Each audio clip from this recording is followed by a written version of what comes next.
This call is now being recorded. Olá, queridos. É com alegria que hoje, mais uma vez, estamos nos preparando para estudar a lição da Escola Bíblica Dominical. E nesse estudo da Escola Bíblica Dominical, vamos estudar a lição 7, e nesta lição 7 estaremos abordando o tema: o sofrimento humano e a misericórdia de Deus. É maravilhoso ver que quando os servos do Senhor, no passado, enfrentaram grandes dificuldades, sempre Deus esteve com eles. Sempre Deus esteve cuidando, esteve indo à frente, esteve dando socorro, e por causa deste socorro que sempre Deus foi manifestando, sabe qual foi a grande bênção? Eles escreveram sobre o seu relacionamento com Deus. E hoje nós temos a alegria de poder ver tudo aquilo que Deus fez e faz, porque Deus é o mesmo ontem, hoje e sempre. E esta é a grande bênção que nós temos, de poder exaltar, glorificar o nome do Senhor. Então, o nosso desejo é que você possa conhecer os problemas enfrentados por Isaías e a solução dada por Deus. Que você possa entender que a oração é a maior força que temos para resolver os nossos problemas. Você já parou para pensar nisso? Através da sua oração, céu e terra se mexem em sua direção para que você possa ser feliz e abençoado e alcançar a solução para a sua vida, do problema que você está enfrentando. É por isso que Deus vai nos ensinar e vai nos mostrar que não veio nenhum problema que Deus não possa apresentar o escape, que Deus não possa te dar a solução e que Deus não possa ir à frente derramando a sua graça, a sua bênção sobre você, estando enfrentando junto esta luta com você. A grande bênção é que em algumas vezes você poderá experimentar algo tão maravilhoso que Deus começa a trabalhar conosco e nos ensina algo muito importante. Sabe o que ele nos ensina? Que quando a peleja for tão grande, o Senhor vai pelejar por nós. Então, nunca precisamos esmorecer a nossa fé, porque Deus cuida de nós. E o nosso desejo é que verdadeiramente você possa, ao terminar esta lição, saber que Emanuel, que é Deus conosco, ele sempre vai estar à nossa disposição para que as lutas que nós enfrentarmos tenhamos a bênção da parte de Deus. Ok? Então vamos orar e vamos pedir que Deus, com o Espírito Santo, possa nos guiar e nos orientar no estudo desta aula, a 7ª aula da Escola Bíblica Dominical. Eu louvo a Deus pelo trabalho que a nossa denominação tem feito.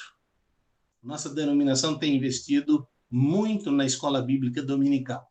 Eu louvo por nós termos o privilégio de estar estudando, como estamos estudando agora o livro de Isaías, e nos outros anos e nos outros trimestres estudamos outros livros da Palavra de Deus, e assim temos sido abençoados por compreender tudo aquilo que o Senhor quer nos mostrar. Então, vamos clamar ao Senhor, e eu vou pedir a Márcio, abra o seu microfone e nos dirija a Deus em oração. Oremos. Querido Deus, te agradecemos por mais essa oportunidade de podermos refletir sobre a tua palavra. Que nesse momento o Senhor use o seu servo, pastor Salovi, que ele possa ser inspirado pelo seu Santo Espírito para falar aos nossos corações, Pai. Que nós possamos receber, colocar em prática essa palavra e que a cada dia mais o Senhor nos dê sede de conhecimento do teu querer, Pai. Continua conosco, nos dá sabedoria, para que cada vez mais possamos estar próximos da imagem de Cristo. Em nome de Jesus te pedimos essas coisas. Amém.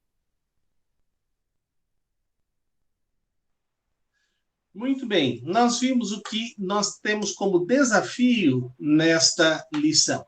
E o textuário nosso está em Isaías, no capítulo 40, verso 9.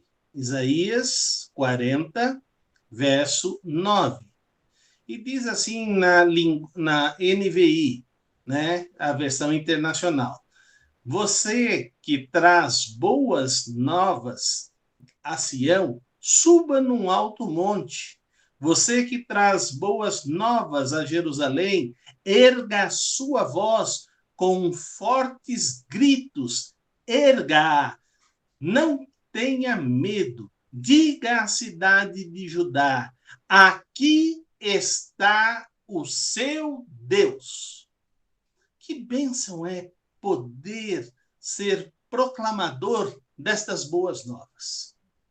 Há alguns filmes que foram retratados, eu não sei quantas versões já foram feitas, Deus está morto, né? E aí, então, você vai trabalhar em cima dessa situação para mostrar que Deus está vivo e sendo adorado no coração de milhões de pessoas. De milhões de pessoas. E a nossa missão é levar esta oportunidade a várias outras pessoas. Por quê? É só você imaginar, nós que temos a Deus como nosso Pai, e temos o privilégio de falar com Ele, de clamar a Ele, e de dizer: Senhor, vem em nosso socorro. Nós que temos esse privilégio, muitas vezes ficamos como se estivéssemos tateando nas situações. Por mais que Deus tenha cuidado de nossas vidas, muitas vezes nós olhamos para um novo problema como se ele fosse novo. E, na verdade, nós já enfrentamos esse problema da mesma forma, de diversas maneiras. E nós só precisamos acreditar e confiar em Deus. Então, meu desejo é que você possa fazer como o salmista fez no Salmo 121. Aí ele vai dizer no versículo 1 e 2 o seguinte: Levanto os meus olhos para os montes e pergunto: de onde me vem o socorro? O meu socorro vem do Senhor, que fez os céus e a terra.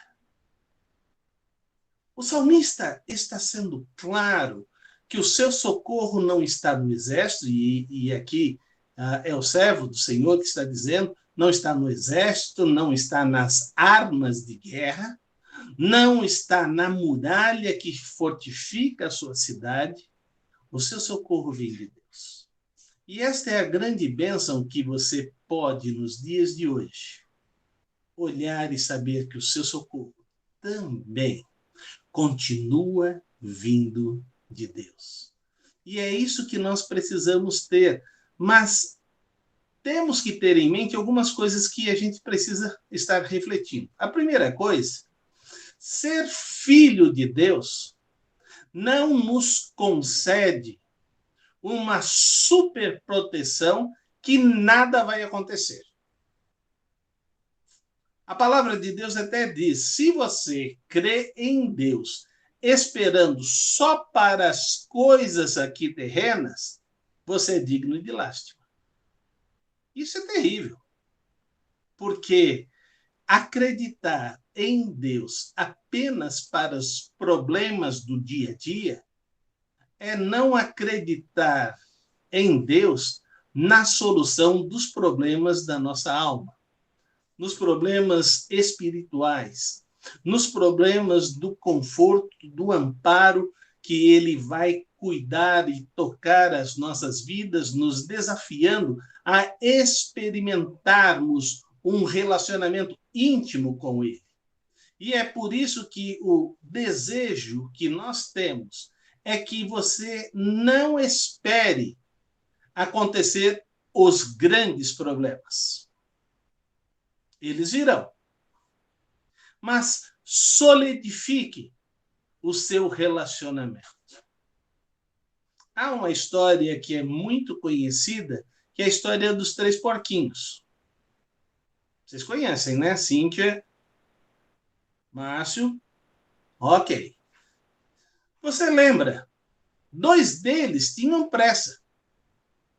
Mesmo sabendo que o lobo viria, eles construíram a sua casa rapidamente e queriam festejar.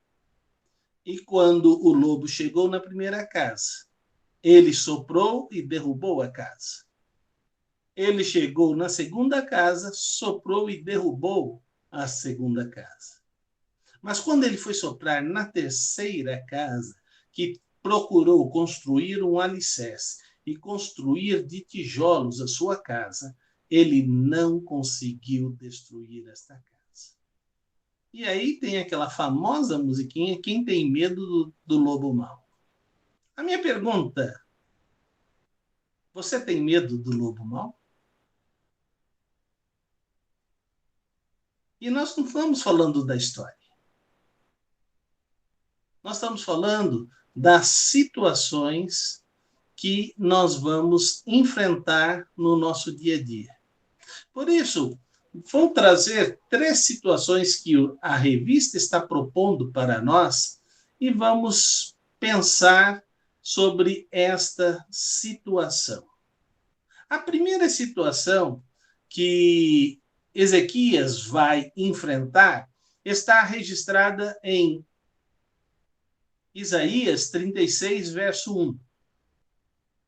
E é interessante que ele começa assim: no 14º ano do reinado de Ezequias, Senaqueribe, rei da Síria, atacou todas as cidades fortificadas de Judá e se apossou delas. Esta é a notícia que chega para Ezequias. A sua será a próxima cidade. Não há o que você faça, porque as outras cidades também eram fortificadas e foram destruídas. Você imagina que você está com o seu povo ali protegido, amparado, prosperando. E agora vem um desafio que você perderá o seu reinado. Perder o reinado significa ou a sua família será morta, ou a sua família será escrava, e você será morto. É isso que significa. Para que eles não venham lá na frente enfrentar situações de levantes, porque deixaram o rei e os seus familiares vivos. Então, todos eram exterminados nessa situação. Se você fosse responsável por um povo, como isto iria cair no seu coração? Quando Ezequias soube dessa situação, ele toma uma decisão. E qual foi essa decisão? Isso está registrado em Isaías 37, verso 1. A primeira decisão foi rasgar suas vestes. Quando o rei faz isto, ou quando um judeu faz isto, a gente vê também no caso de Jó, quando recebe a notícia triste, quando isto acontece, se isso representa o maior sofrimento da vida dessa pessoa. E ele se veste de um saco, vestiu-se de panos de saco. Mas mais do que demonstrar toda a sua situação de amargura e de sofrimento, sabe o que ele faz? Ele vai buscar o Senhor no templo. Por isso, eu tenho aqui uma situação a perguntar para os nossos professores. E a situação é esta. Qual o papel da oração diante das ameaças? Qual o papel da oração diante das ameaças? Pode abrir o seu microfone e compartilhar.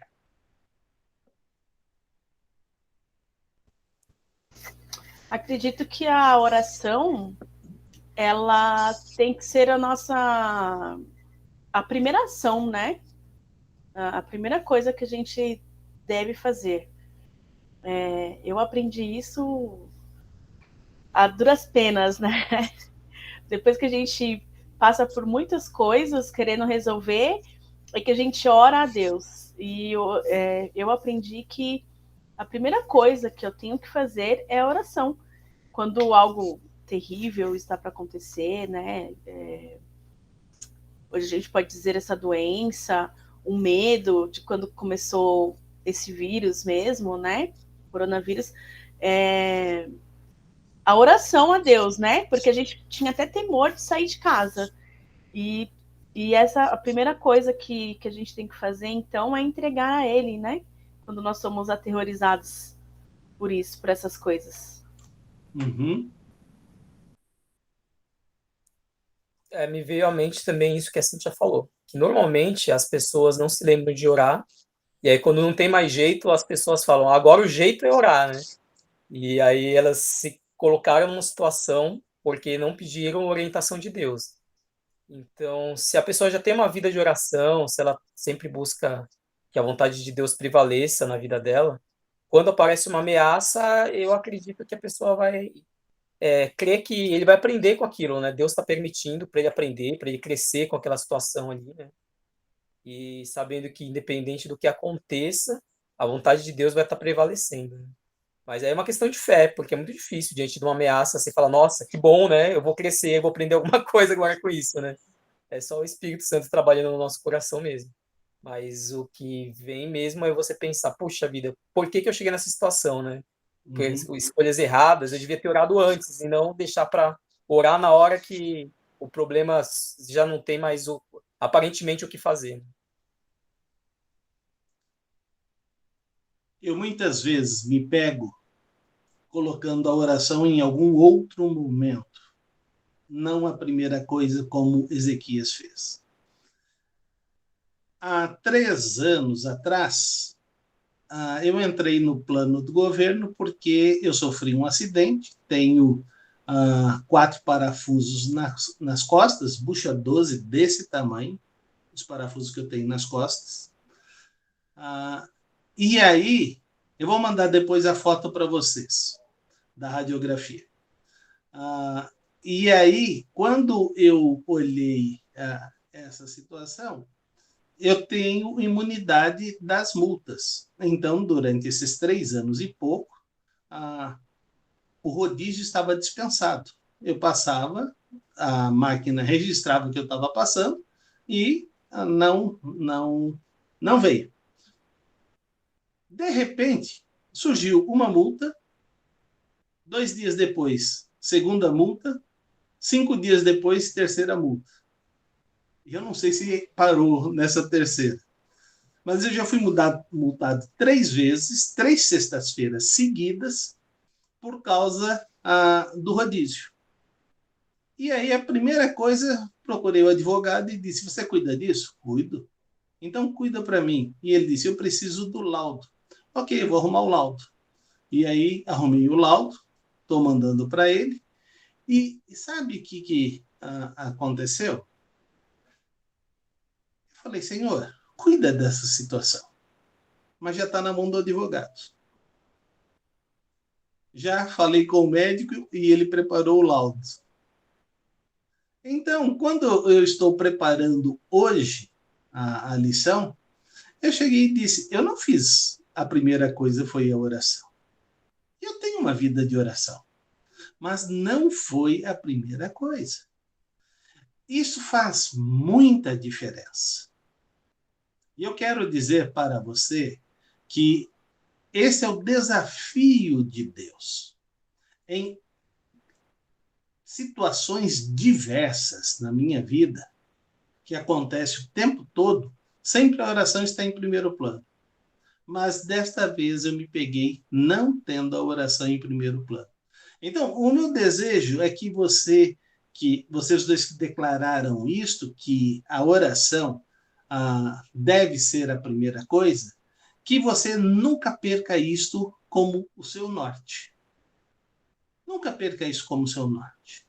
Porque Deus cuida das pequenas coisas, cuida das grandes coisas. Mas se as pequenas coisas não estiverem na mão de Deus, a gente sabe que ela vai se tornar uma grande coisa. E isso será terrível. Você vai enfrentar, até colocar nas mãos do Senhor, a batalha sozinho. E não vale a pena, já que nós temos Deus ao nosso lado, deixar ele de fora das batalhas que nós estamos enfrentando. Por quê? A primeira coisa que vem à minha mente é porque quando eu sou derrotado, o nome dele é blasfemado. Eu dou mau testemunho. E o que eu faço e o que eu vivo na terra é para que as pessoas que me conheçam glorifiquem a Deus. Então, não é por causa do Salovi, mas é por causa do servo Salovi que deve encorajar outras pessoas a glorificar o nome de Deus. E quando Ezequias toma esta situação, e não só Ezequias, mas veja, José era o filho amado de Jacó. E quando Jacó recebe a notícia que uma fera havia matado o seu filho, em Gênesis, no capítulo 37, verso 34, ele vai dizer assim, Gênesis 37, verso 34. Então Jacó rasgou as suas vestes, vestiu de pano de saco e chorou por muitos dias por seu filho.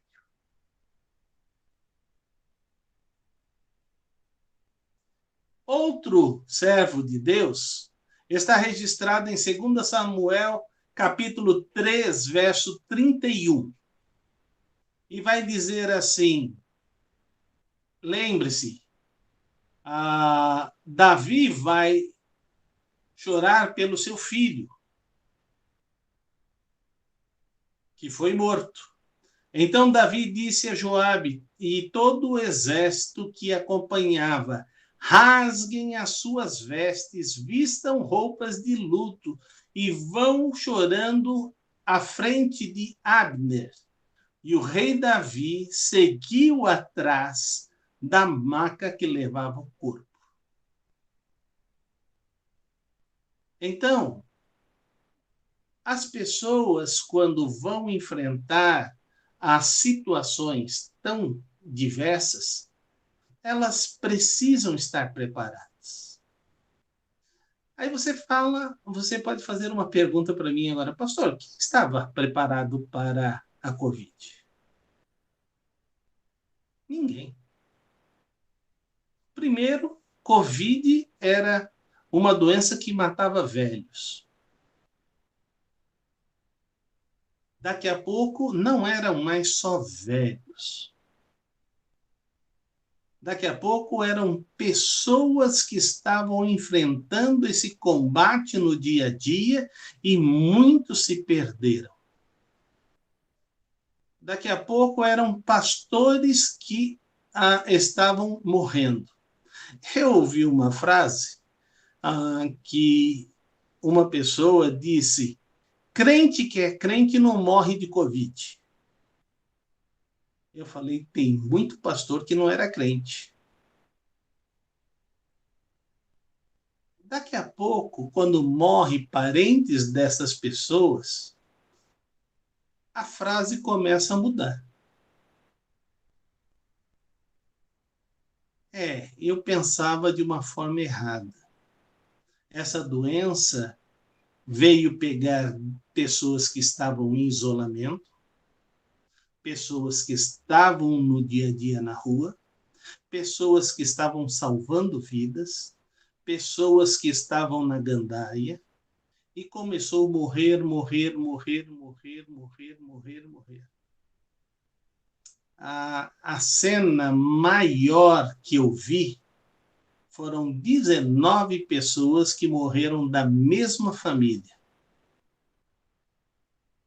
E então aquele chefe daquela tribo estava dizendo: eu perdi toda a minha família. Toda a minha família. Irmãos, irmãs, filho, esposas, morreu todos. Parentes mais perto e mais distantes. Então, ninguém estava pronto para isto.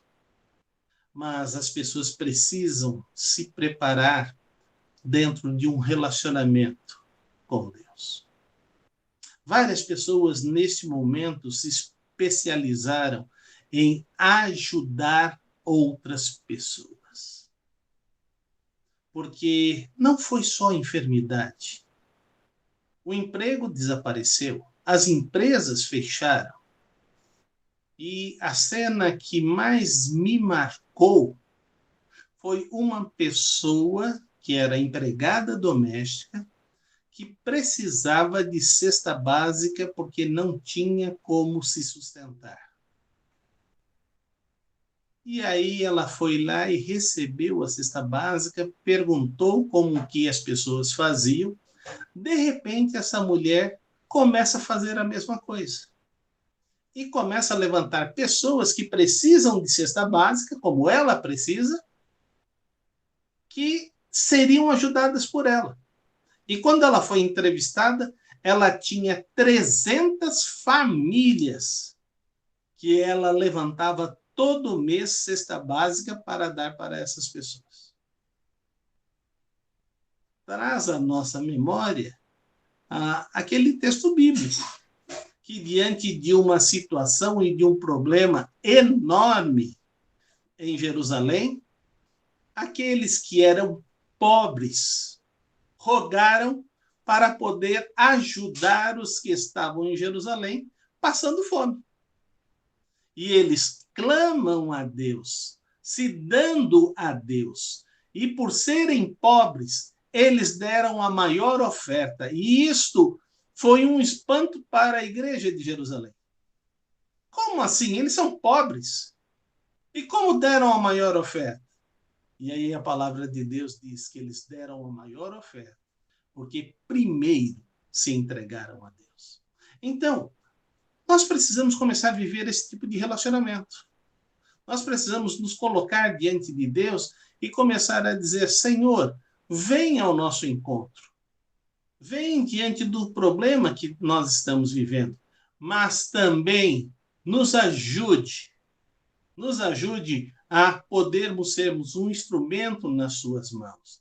Então, quando essas pessoas receberam esta situação, enfrentaram estes problemas, a palavra de Deus vem e trabalha com eles da seguinte forma.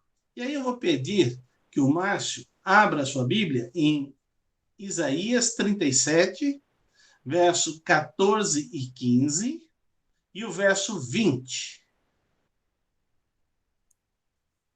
Isaías 37, 14, 15, depois o 20. Isto, por favor.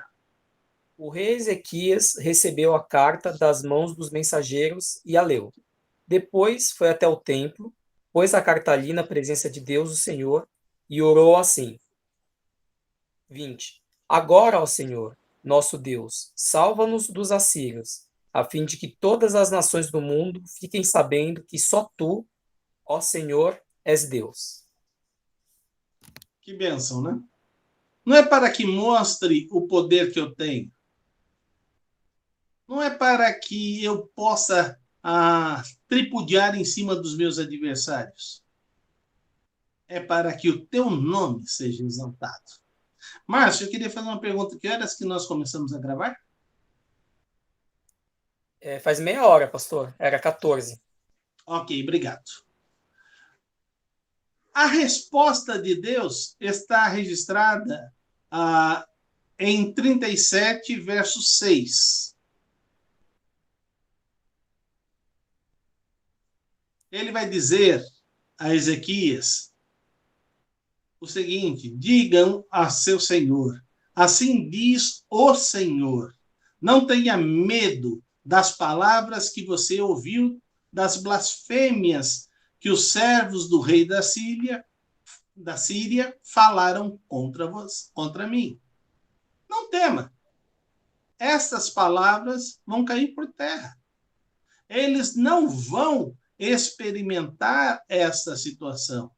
Mas aí vem a notícia também para o rei Ezequias. E ele fica doente à beira da morte. Ele já tinha o problema dos exércitos que viriam contra ele, mas agora fica doente à beira da morte. E o profeta Isaías, filho de Amós, foi visitá-lo e lhe disse: assim diz o Senhor, ponha a casa em ordem, porque você vai morrer e não se recuperará.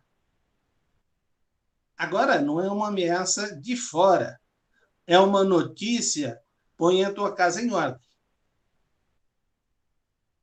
Eu recebi essa notícia da parte de Deus. E eu já compartilhei com vocês que era quando eu tinha aquela dívida de 90 mil reais. Né? E aí Deus chegou para mim e disse: põe a tua casa em ordem. Eu falei: peraí, significa que eu estou para morrer? E ele disse: não, mas está na hora de você pôr a casa em ordem. E então Deus vem e trabalha e resolve esse problema na minha vida que eu já compartilhei com vocês em estudos atrás. O que eu quero dizer para você é que quando a gente recebe essa ordem de Deus, é só Deus. Não tem outra situação. Se ele não for à frente desta batalha, é fim de jogo. É fim de vida. E é isso que a gente precisa ter em mente, que Deus quer trabalhar nas nossas vidas. A primeira reação de Ezequias está registrada em Isaías 38, verso 2 e 3. Cíntia, por favor, leia para mim. 38, 2 e 3. Ezequias virou o rosto para a parede e orou ao Senhor. Lembra-te, Senhor, de como tenho te servido com fidelidade e com devoção sincera, e tenho feito o que tu aprovas. E Ezequias chorou amargamente. Como é difícil receber esta notícia e saber dessa situação que vai acontecer. E agora a palavra de Deus vem até nós e começa a nos dar certa direção para que possamos chegar diante dele. Senhor, na tua infinita misericórdia, nos dê sabedoria, nos dê direção, nos mostre aquilo que nós precisamos fazer. Há algumas vezes que nós nos colocamos diante de Deus e o choro realmente vem com toda esta amargura do nosso coração.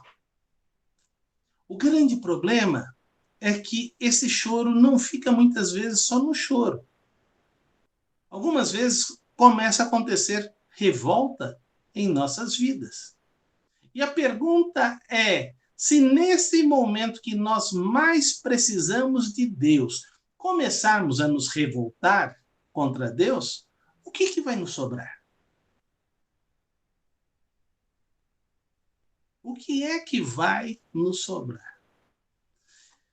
E é por isso que eu queria a participação de vocês novamente.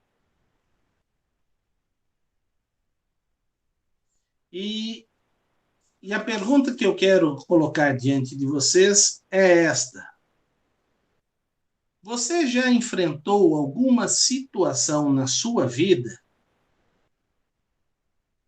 que você teve alguma vitória sobre a enfermidade? E quais foram os sentimentos que invadiram o seu coração? Então, tem um desdobramento nessa pergunta.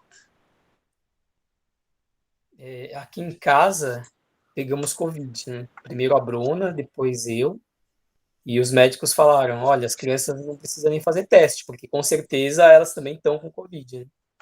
E diante dessa notícia, a primeira coisa que você pensa é, puxa, eu posso morrer, né? E parece que diante dessa situação a gente sabe que a gente vai morrer, mas não tipo agora, daqui a algum pouco tempo, né? Começa a repensar a sua vida, né? Pensar o que você fez até aqui, pensar tantas coisas que você poderia ter vivido, né? E isso só eu nem cheguei a ficar grave, né? Só de saber que eu tava com Covid, né? Imagina quando a situação aperta mesmo, que a pessoa tem que ser entubada, esse tipo de coisa, né?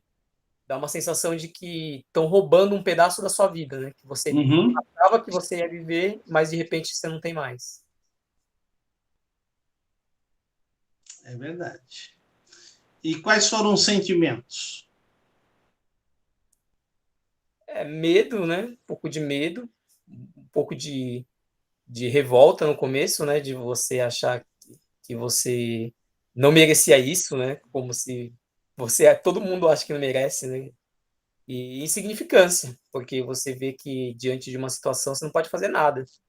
Eu lembro que teve um milionário do Rio Grande do Sul que ele deu uma entrevista e ele falou que ele tinha tanto dinheiro que ele podia comprar um hospital, mas naquele momento que a mãe dele precisava só de um leito e estava tudo lotado na cidade, ele não tinha o que fazer a não ser ver a mãe dele morrendo em casa, né? Para ver que dinheiro não resolve, né? Nessa questão de saúde. Uhum. Ah, comigo aconteceu diferente. Eu tive todas as sensações de Covid,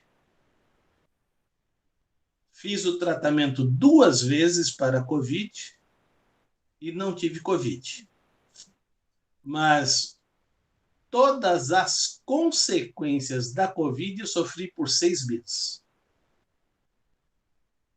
Eu acho que eu não convidei ninguém, por isso que eu não tive Covid-19, entendeu? Então ficou só o corpo e toda a sensação e todos os problemas, a falta de ar, não conseguia caminhar, não conseguia dar nenhum passo quase, a tontura, a fraqueza, foi algo terrível, canseira, falta de ar o tempo todo. Ah, então, sem ter Covid, eu lembrei disso porque essa semana estávamos conversando com os pastores e dos pastores que estavam ali, nós estávamos em 5, 3 tiveram Covid. E aí eles disseram, parece que você teve mais os sintomas do que a gente teve em tendo a Covid. Né? Então, esta é a situação. E aí você tem que fazer algumas perguntas. Qual foi a sua postura diante de toda esta situação? O Márcio teve, a esposa teve, pela informação, os médicos disseram que os filhos tiveram, mas eles se recuperaram. E qual foi o compromisso, Márcio? Essa é a pergunta. Qual foi a sua oração, já sabendo que a sua oração ela é poderosa e é eficaz com relação à Covid? Isso está em Tiago 5,16. Como foi que você tem se sentido, porque a pandemia ainda não passou, ela está aqui, à medida que as pessoas não tomarem consciência e não continuarem se protegendo, ela vai voltar. Né? Isso tem acontecido, os governos estão abrindo e estão fechando, porque é deixar o povo aglomerar, e é deixar o povo aglomerar sem máscara, basta ter um com Covid. Todo mundo vai ter ali a infecção por esse vírus, sendo que as novas cepas são muito mais poderosas na transmissão do que as primeiras. Então, esta é a situação. Então, a minha pergunta, Márcio, isso mudou a sua cabeça com relação à oração a toda essa situação da pandemia? Acho que quando você passa pela situação, com certeza fica diferente, né? Porque uma coisa é você orar por alguém que tá com Covid, né? E você de repente vê que tá em você e nas pessoas que são mais próximas de você, né?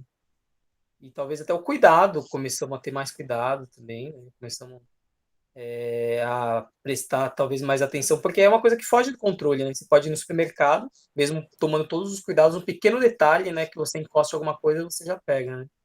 Mas a gente continua redobrando os cuidados. E a parte da oração, eu vejo que confiar em Deus, né? Que Deus ele guarda, como tem nos guardado do Covid, como nos restabeleceu a saúde, né? Não deixou nem que a gente tivesse nenhum sintoma por ter Covid.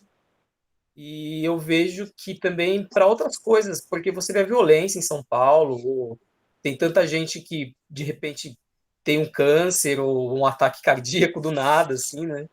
E aí você olhar para esse lado de que é importante a gente se achegar mesmo a Deus enquanto a gente pode, porque a nossa vida a qualquer momento pode ir embora, né? Talvez ficou um pouquinho dessa sensação, né, de caprichar mais, porque a qualquer momento pode acabar e a gente não vai ter mais oportunidade. Aí um pastor chegou para mim e disse: Você já reparou que nessas últimas semanas o que tem morrido de pessoas de infarto é um espanto? Eu acho que eles pararam de registrar mortes por Covid. Estão registrando tudo por mortes de infarto. Eu falei: as mortes são diferentes. E não dá para você falar para uma pessoa: o seu pai morreu de Covid, né? Sem ter o sintoma e teve um infarto. Né? Então, algumas coisas que as pessoas estão com uma desconfiança tão grande que desdizer o que está sendo dado em qualquer tipo de notícia é importante. Né? Então, a gente tem que ter em mente essa situação. Mas esse mesmo Deus que mandou, o nosso Deus que mandou a notícia para Ezequias, no capítulo 38, no verso 5, ele agora desdá a ordem do que vai acontecer. Vai dizer a Ezequias: assim diz o Senhor dos seus antepassados Davi. Ouvi sua oração e vi as suas lágrimas, e acrescentarei 15 anos à sua vida. Quando o livramento e a cura vêm de Deus, é necessário brotar nos nossos corações um espírito de gratidão imensamente. Eu vejo muitos cristãos, diante das situações que estão vivendo, estão atribuindo o livramento à coincidência, enquanto deveriam estar atribuindo o livramento à providência de Deus. E é isso que nós precisamos ter na nossa mente, lembrando que os livramentos da nossa vida sempre virão da parte de Deus. Sempre virão da parte de Deus. Porque é Deus que cuida de nós. Há um versículo nos Salmos que eu gosto muito, que diz: o anjo do Senhor acampa ao seu redor e te livra de todo temor. Como é maravilhoso saber essa situação. Eliseu estava cercado pelo exército inimigo, e Eliseu então diz ao seu servo, quando ele diz: nós vamos perecer, os adversários são muito maiores. E aí Eliseu diz: não, os que estão ao nosso lado são muito maiores. E aí, então, ele ora a Deus e pede que o jovem tenha a visão que ele está tendo. Todos ficam cegos e Eliseu desce com todo aquele exército inimigo para a cidade. E aí o rei diz: vamos matá-los. E ele diz: não, vocês vão fazer uma baita de uma mesa e vão celebrar com estes que eu trouxe. Como eu vou dar festa para os meus inimigos? Sim, vai. E quando ele dá essa festa para os inimigos, sabe o que acontece? Eles se tornam um aliado poderoso e nunca mais Israel foi atacado por aquele lado. Se não fosse Eliseu dizendo estas coisas, a gente não teria aprendido essa lição. Mas Isaías 40, verso 8, vai nos dizer algo que é maravilhoso. A relva murcha, as flores caem, mas a palavra do nosso Deus permanece para sempre. Eu queria que você pudesse refletir no que nós estamos conversando todo esse período. Quem é seu Deus? E o quanto você tem confiado na sua palavra. Sabe, existem alguns pastores que estão dizendo que a palavra de Deus precisa ser reescrita. Que a palavra de Deus precisa ser corrigida, atualizada. A palavra de Deus, ela é viva e ela é eficaz. Porque a própria letra pode ser morta. Mas por se tratar da palavra de Deus, o espírito da vida. E nós precisamos entender que Deus cuida nos seus princípios da melhor forma que a criatura que ele criou com tanto amor e tanto carinho, a ponto de dizer, façamos o homem à nossa imagem e semelhança, ele continua a mostrar este carinho por nós. O que nós precisamos é perder esta autoconfiança, este orgulho, e alguns dizem até um orgulho santo. Gente, não tem isso não. Você precisa entender que Deus está trabalhando na nossa vida e vai trabalhar de uma forma que você não tem muito essa visão. E aí, quando nós começamos a ler em Isaías 40, começando do verso 29, olha o que ele vai dizer. Ele fortalece o cansado. Olha, esses dias a gente tem passado por uma grande situação e eu tenho agradecido aos 3 jovens, que é o Márcio, o Anselmo e o Raul, que vieram aqui em casa e me ajudaram a colocar os livros na estante. Né? E agora há pouco eu estava conversando com o Márcio e dizendo que a primeira estante minha, ela já está em ordem, que é sobre a família. Então hoje eu coloquei em ordem sobre a família e ela está, agora os livros estão todos à disposição de eu poder continuar fazendo o que eu gosto de fazer, que é tratar de pessoas, famílias, e ajudá-los a enfrentar as suas crises. Né? Então, eu tenho tido essa oportunidade nos aconselhamentos, até mesmo virtuais. Eu tive o privilégio de, nesta pandemia, poder atender pessoas. E então, tinha esses momentos que me ajudaram muito a trabalhar com essas pessoas. E ele diz que ele fortalece o cansado. E a gente chegava arrebentado à noite e Deus, no nosso sono, nos colocava em ordem para que de manhã pudéssemos continuar fazendo, porque era uma maratona de esvaziar 165 caixas. Né? E hoje eu esvaziei a última caixa de material. Agora falta as caixas da coleção. Né?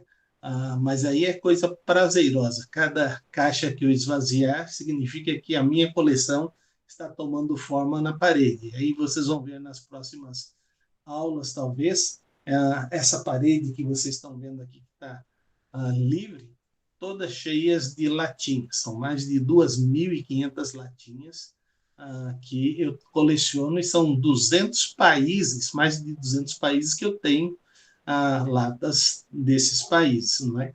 Todos os meus amigos, quando vão viajar, eles sabem que o presente que eu quero é a latinha de refrigerante que ele tomou, né? Então, isso é um presente tremendamente barato para ele e tremendamente valioso para mim, né? E aí ele disse: ele fortalece o cansado e dá grande vigor àquele que está sem força. Mas ele vai dizer: até os jovens se cansam e ficam exaustos, e os moços tropeçam e caem. Mas aquele que espera no Senhor renovam as suas forças e voam bem alto como as águias. Correm e não ficam exaustos, andam e não se cansam. Eu não sei se você conhece a história da águia. A águia é aquela ave que voa acima de todas as outras aves. Mas chega um momento na sua vida que ela não tem mais condição de fazer esse voo. E se você for ver uma águia nesse momento, você vai falar: que coisa absurda. Ela vai arqueando as suas unhas e ele não consegue mais caçar. E quando ela já não consegue voar alto e não consegue mais caçar, pegar as suas presas, ela toma uma decisão. A decisão que ela toma é: arranca as suas unhas com o bico, todas. Além de arrancar as suas unhas com o bico, ela arranca todas as suas penas, que impedem que ela voe alto. Ela vai diante da rocha que ela está lá voando, está lá pousada, e começa a bater o seu bico na rocha até que seu bico caia. Você já imaginou? Arranca as unhas, arranca as penas, arranca o bico. Enquanto isso, ela é alimentada pelas outras águias. Até que tudo isso se refaz e ela consegue, então, alçar voos novamente. A palavra de Deus diz que Deus vai agir na nossa vida desta maneira. Se nós esperarmos no Senhor, Ele vai nos dar força. Ele não vai pedir para você arrancar os seus pelos, arrancar a sua dentadura, né? Não está falando nada disso. Ele está dizendo que quem vai dar a força àquele que está cansado e que espera no Senhor será o próprio Deus.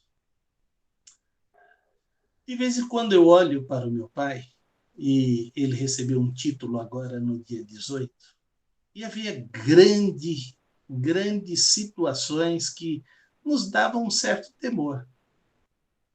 Porque meu pai agora tem as suas limitações. Mas quando eu vi ali meu pai falando, eu disse: ah, Senhor, como o Senhor renovou as suas forças.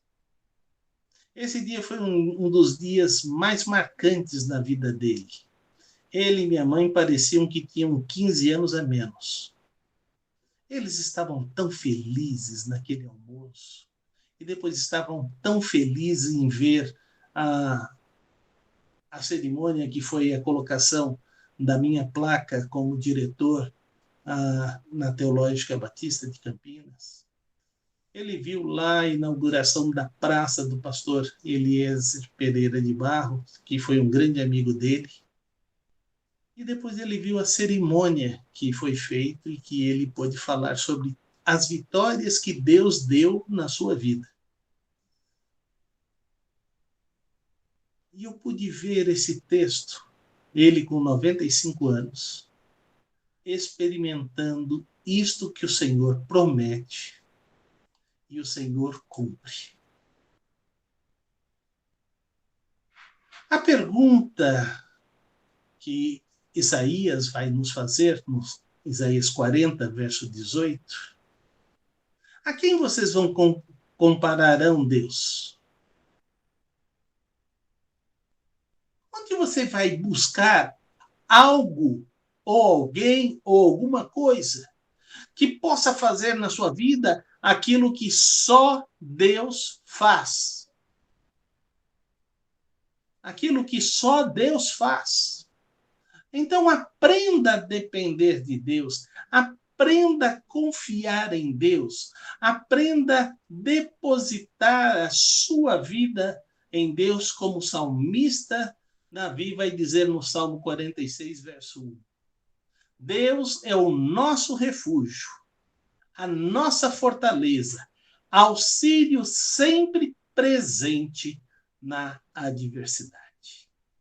O meu desejo é que esta lição, que trabalhou diante dos nossos sofrimentos que virão, vermos a misericórdia, a bênção abundante de Deus. E vai ser exatamente isso que a gente vai dar continuidade na próxima semana.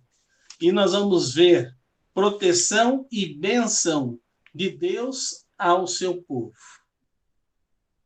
Então, a lição do outro domingo, não desse domingo, vai ser nesta mesma direção, mostrando que este cuidado de Deus está à minha disposição e está à sua disposição. Confiemos cada vez mais no nosso Deus. Há alguma pergunta ou alguma coisa a acrescentar, queridos?